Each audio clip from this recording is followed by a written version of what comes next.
Apex Legends Season 14 is here and there is a ton of changes. There have been changes to the Legends, which I think is going to truly shake up the meta. A ton of weapons have been changed also. And the old faithful Kings Canyon has had plenty of the POIs updated. So there is a fair bit to get through. I've already covered Vantage in another video, so hopefully I'll post a link here somewhere. But apart from that, let's jump straight into it. Sorry, Valk mains. Valk has had a massive nerf. Her VTOL jets, the acceleration on activation has been decreased by 8%. Fuel consumption on activation increased by 33%. Aerial boosting and strafing take a 20% debuff when hitting slowing effects, adding a third orange state to the fuel meter UI between green 60% and red with 30%. A missile swarm aim turn slow has been removed. A missile swarm ability, the aim turn slow mechanic has been removed. The move slow duration decreased from 2.5 seconds to 2 seconds, reducing the explosion radius from 175 to 125. A skyward dive, height reduction of 25%, and the launch time reduced from 5.5 seconds down to 5 seconds. Guys, that is a huge nerf for the Valk mains out there, but we all know this was well overdue. Next legend. Horizon has had a slight nerf. Nute's hitbox has been adjusted, making it more reliable, and also Nute takes 50% more damage from explosives. Wattson has had improvements to her perimeter security placement system, pretty much just the quality of life update. Newcastle has had a huge buff. His ability Retrieve the Wounded increased move speed by 25%, reduced turn slow while reviving by 50%, whatever that means. Increased white knockdown shield health from 150 to 200. Increased blue knockdown shield health from 250 to 300. His mobile shield increased HP from 350 to 500. And the mobile shield has double max movement speed. His castle wall added a turn slow to electrical barrier effects and increased the severity of a slow effect movement. So pretty much he's received a major buff. All of his shields, from his mobile shield to his castle wall, has received more health, and even his tactical movable shield has gotten even faster. And finally, Mad Maggie has had the buff that everyone's been asking for. Not that anyone actually plays her, but maybe some people will be playing her now. Her Riot Drill, the projectile launch speed has doubled. Her ultimate Wrecking Ball will travel twice as far while dropping the same amount of magnets. The duration has increased from 5 to 10 seconds. Magnet spawn delay increased from 0.4 seconds to 0.8 seconds. So I guess that's a bit of a nerf there. The Wrecking Ball will damage the Black Market, Castle Walls, Exhibit, Death Totem, Mobile Shield, Black Hole, Amped Cover, and Gas Barrels. And it will also destroy Gibby's Dome of Protection. That is absolutely huge. Gibby could be dropping down from S tier in ranked. Rampart has had a quality of life update where it ignores friendly collision on amped cover placement, so pretty much it's just going to be more smooth for Rampart mains. Forstiga's had a gas ramping bug where transitioning from friendly to enemy gas would initially damage more than intended, so that's been fixed now. Mirage mains will be happy as he has had a very slight buff, but this is a bit situational, but it's still a buff. Mirage decoys will now be scanned by Valk when skydiving.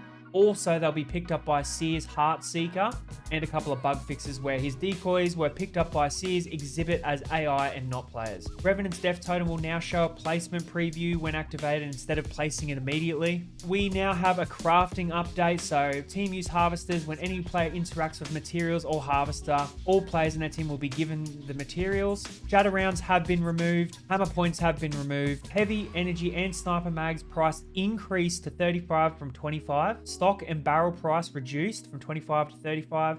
They've added Skull Piercer rifling hop up, and also the double tap trigger hop up, added the kinetic feeder hop up. They've increased the shotgun bolt price. They've reduced the 2 to 4 times ACOG optic price to 30 from 35. Maps in rotation for the public matches during the hunted season will be Kings Canyon, World Edge, and Storm Point. The ring adjustments have been changed a little bit. There's also been a ton of quality of life changes and some bug fixes. I just can't be bothered going through each and every one of them, but I'll post them here. The new POI Relic has had a facelift, as well as the cage on the hillside and relay.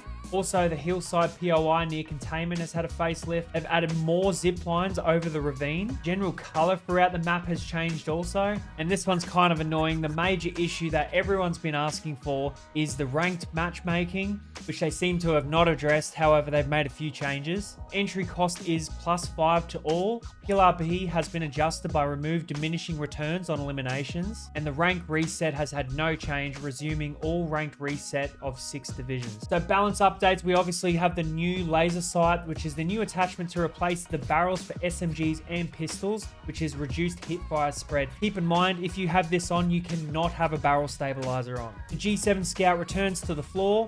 The Volt SMG returns to the floor. The Bocek compound bow enters the crate. Rampage LMG enters the crate. The Wingman and the Car SMG return to the floor. The Devotion LMG enters the crafter. I don't think anyone's going to be using that one. RE45 and Hammer Point combo enters the crafter. The RE45 and Hammer Point combo enters the crafter. Gold weapon rotation now is the Longbow DMR, the G7 Scout, the Mozambique, R99 and the Hemlock. SMG's base hip fire spread has been increased, as well as the assault rifles. EVA 8 has now got recoil improvements, now takes stocks, removed 1 pellet from the blast pattern. Fire rate has been increased, the pellet damage has been increased, and the bolt rate of fire bonuses have been increased. The Bocek bow damage at full draw has been increased. The tempo draw speed has been increased. The Shattercap's pellet damage has been increased. Fired arrows can no longer be collected. Arrow spawns have been removed from the floor. Rampage LMG damage increase. Rampage comes with a new... damage increase for the Rampage LMG, and now that it comes with a thermite grenade. The Volt SMG damage has been reduced. Car SMG no longer takes barrel attachments. G7 Scout damage has been reduced. Headshot multiplier has been reduced. Double tap, hop up, burst fire delay increased. The L-Star has increased projectile speed, increased number of shots before it overheats. It now has removed the bright red flash when hitting non-armored targets. RE45 increased iron sight FOV to 70 to be consistent with other pistols, as well as increased strafe speed by 5% to be consistent with other pistols, The Wingman now uses sniper ammo and magazines. The sniper ammo inventory stack is increased to 28 from 24. Sniper ammo boxes now contain 14 rounds instead of 12. The Spitfire's had a slight nerf, with its recoil adjustments have been increased vertically. Spitfire's had a nerf because its recoil adjustments now increase vertical. While the Spitfire now can take light ammo and magazines, its recoil adjustments to increase vertical barrel climb. It has had recoil adjustments to increase the vertical barrel climb. 30-30 repeater dual loader has been worked into the base 30-30 repeater. You'll now find the base 30-30 repeater with the dual loader, and it can now take skull piercer rifling. The Mastiff has had its projectile growth reduced, base fire rate reduced, and the dual loader removed. The Sentinel Deadeye's tempo has been worked into the base Sentinel. The double tap hop up adds a burst mode. Double tap hop up adds a burst fire mode to the EVA 8 and the G7 Scout. The Skull Piercer adds 35% headshot damage increase to the Longbow, Wingman, and the 30-30 repeater. Deadeye's tempo and Shadowcaps have been removed from floor loot. The boosted loader has been reduced to epic quality from legendary.